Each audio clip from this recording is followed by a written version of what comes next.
Start. उच्चतम न्यायालय का निर्णय किसी विशेष बिंदु पर है।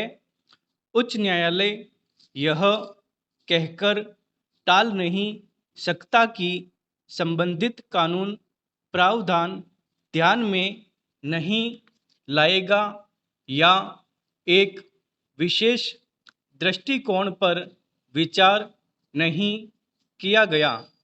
दो न्यायाधीशों की पीठ 3 न्यायाधीशों की पीठ के निर्णय से असहमति जताते हैं तो बड़ी पीठ को प्रसंगत करना चाहिए।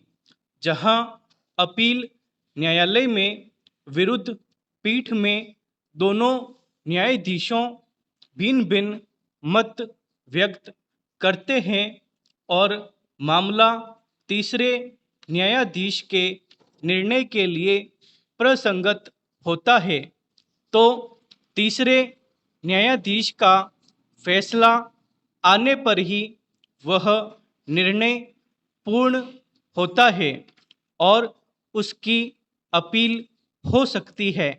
आर्टिकल 36 भारतीय संविधान देखें। निगरानी पूर्ण पीठ का निर्णय बाद में उसी कार्यवाही से संबंधित अपील आने पर पूर्व पीठ के निर्णय से पाबंद होगा।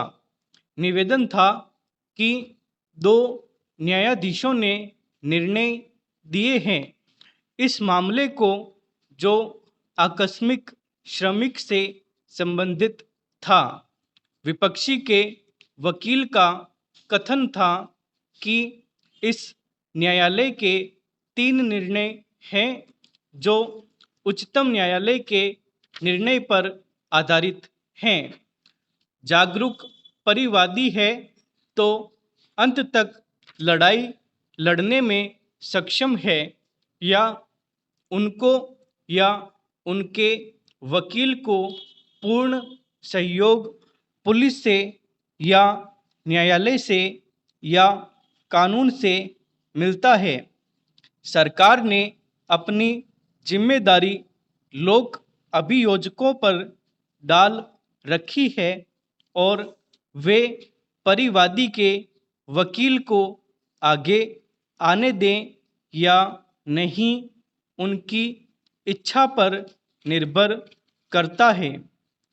परिवादी हर पेशी पर आता रहे परंतु अभियुक्त को सम्मन मामले में तलबी से लेकर फैसले तक वकालतन पैरवी की सुविधा है।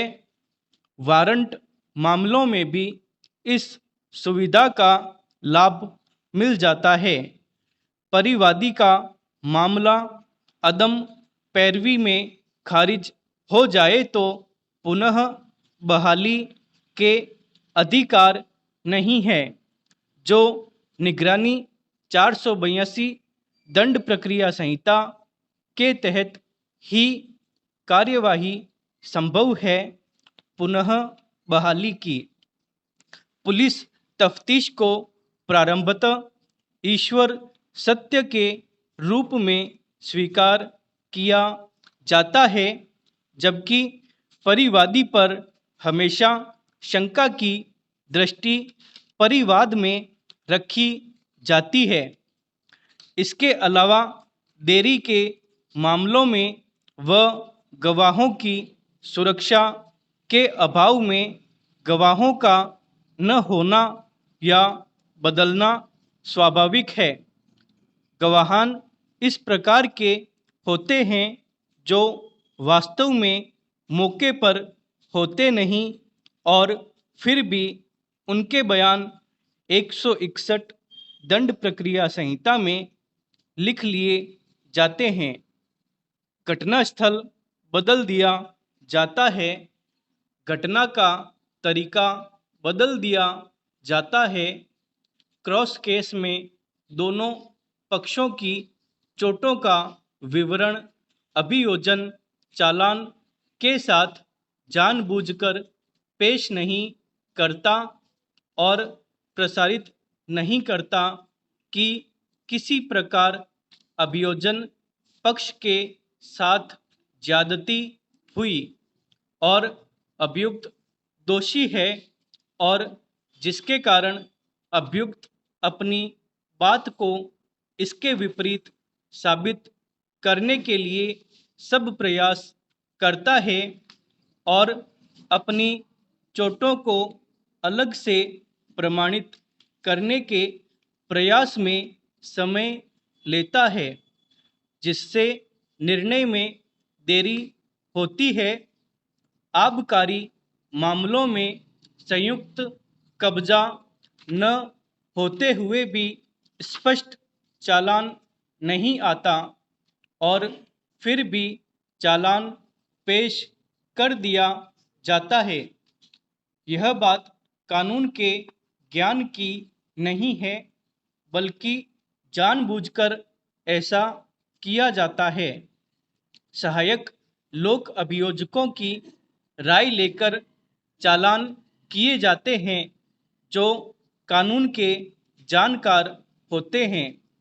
वास्तव में कानूनी दृष्टि से इस ओर ध्यान ही नहीं दिया जाता कि इस चालान पर सजा भी हो सकती है या नहीं, और अकारण चालान पेश किए जाकर मुकदमे की संख्या बढ़ाई जाती है, क्योंकि परिवादी तो सूचना देकर जो बहुत कठिनाई से दर्ज करा पाता है और प्रारंभिक पुलिस सहयोग से इतना थक जाता है कि वह आगे आने का साहस ही नहीं कर पाता। जिसको पीड़ा है, जब वह पीछे रह गया तो आगे मुकदमे को जैसे मर्जी तोड़ते मरोड़ते जाओ और अंत में मुकदमे के श्वास निकल जाते हैं।